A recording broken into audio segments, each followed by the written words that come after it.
This video is an introduction to statistics. Imagine you work for a company that makes ball bearings. Your job is to make sure the ball bearings are of the correct size. And if you measure the diameter of 10 ball bearings that were meant to be the same size, it's most likely that you would find a range of values around an average. If you measured the diameters of 1,000 ball bearings and plotted the diameters on the graph, you'd probably get something like this. So they're all clustered around 10. Very few are beyond 10.05 and very few are below 9.95, but there's a distribution of values inside this bell-shaped curve. There are two metrics that help us compare curves of this type, and they are the mean and the standard deviation. So here's our curve, there is the mean, this gap here is the standard deviation. So this line is one standard deviation from the mean, this line is 2 standard deviations, this line is 3 standard deviations, and the lines where the curve comes down to the axis are asymptotes, which means that they never actually get to the axis, they go in theory to infinity. For our purposes, we're going to assume that everything lies within plus or minus 3 sigma of the mean. So if we measured the entire population, we would find the average diameter by adding each of the values together and then dividing by the number of values. And that would be true whether we measure the entire production of ball bearings or just a sample. These values would probably be slightly different if we measure just a sample, but nonetheless the equations are actually the same. The other metric that we can use is the standard deviation. Now the standard deviation is a measure of how far the values spread from the mean. The red curve here represents a fairly well controlled process because 68% of the bearings are within 1 sigma of the mean. The green curve is not as good as the red curve because there's more spread in it, and the blue curve is worse again because there's more spread in that. In a production environment, you'd probably want to have a narrow spread rather than a wide spread. So mu is the mean of a population and sigma is the standard deviation of a population. X bar is the mean of a sample and S is the standard deviation of a sample. We're going to assume that the entire population lies between minus 3 sigma and plus 3 sigma, though as I say that is an approximation. With that approximation, 34% are going to lie between the mean and sigma, 14% are going to lie between 1 sigma and 2 sigma, and then 2% are going to lie between 2 sigma and 3 sigma. So if we add these together, 2 plus 14 is 16, plus 34 is 50%. So 50% are greater than the mean and 50% are less than the mean. So how do we calculate the mean and standard deviation? So the mean of a population, you just add all of the diameters together and divide by the number of ball bearings. And the standard deviation is given by the x value minus the mean, and then we've got it squared. Now, why have we done that?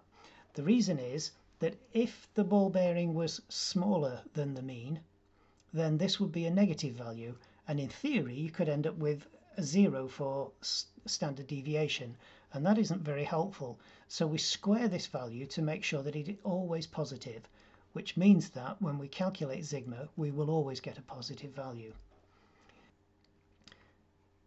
So for the population, we have mu is equal to 1 over n, the sum from I equals 1 to n of xi, and the standard deviation is the square root of the sum from I equals 1 to n of xi minus mu squared divided by n. So if we're using a sample, we use English letters, x bar and s, and if we're using a population, we use Greek letters, mu and sigma. So let's do an example. A group of 10 children got the following results in a test. What is the mean value?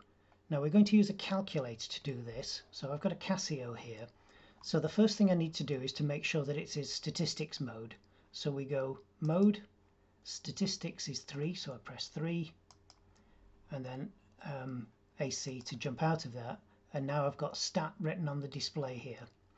So the next thing I want to do is shift stat, and I want to put the data in. So I'm going to press 2, and that gives me a single column table. So I'll now enter these values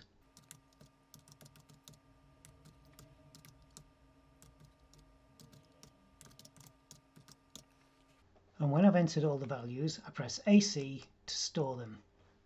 So now I need to find the mean, so I go Shift, Stat, and now I want to know the variables, so I click on 4, and it's the mean I want, which is 2, so x bar is equal to 68. So I can say that x bar equals 68. And now what I'd like to find is the standard deviation, so I'm going to go Shift, Stat, 4 for var, and now there are two standard deviations. There's sigma here, which is the standard deviation of the population, and there's S, which is the standard deviation of the sample. Now in this case, we've only got 10 children, and we've measured all of them, so that is the population, which means that I'm going to use the population value, and that equals 11.83. So sigma equals 11.83. Now let's do another example. So the following data is a sample, and we've got the data here. So find the mean value. So let's clear that. So I'm going to start by entering the data. So I'm going to go Shift, Stat, 2 for data, and I'll delete everything that's in there. And now put the data in.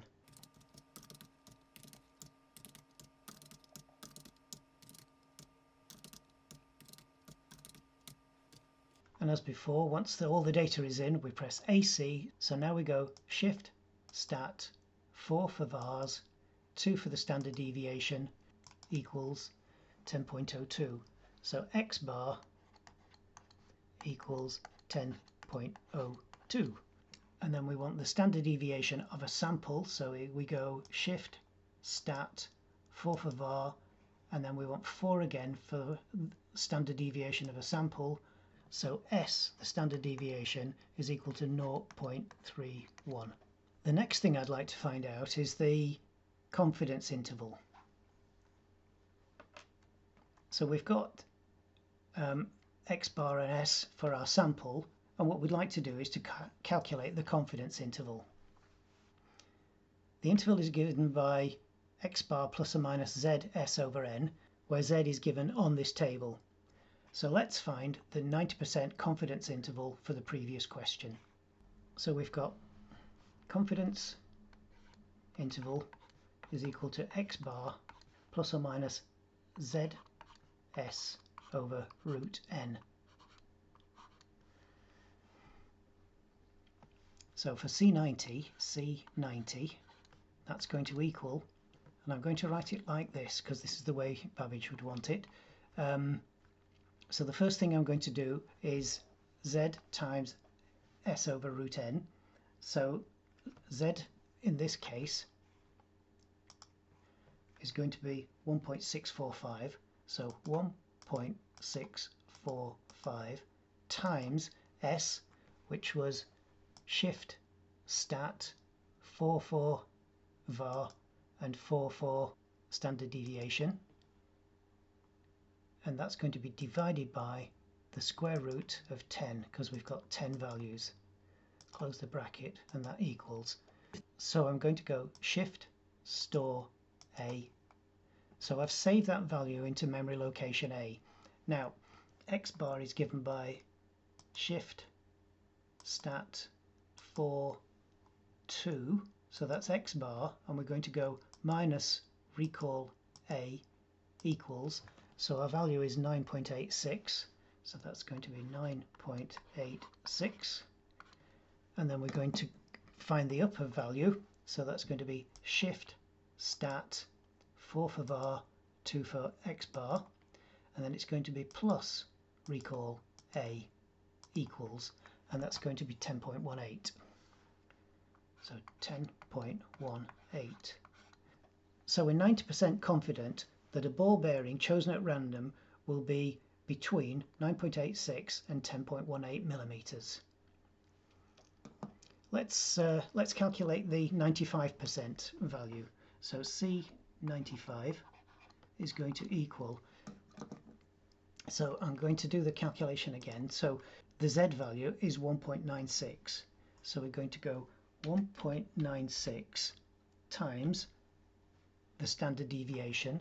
So we go shift stat 4 4 divided by the square root of 10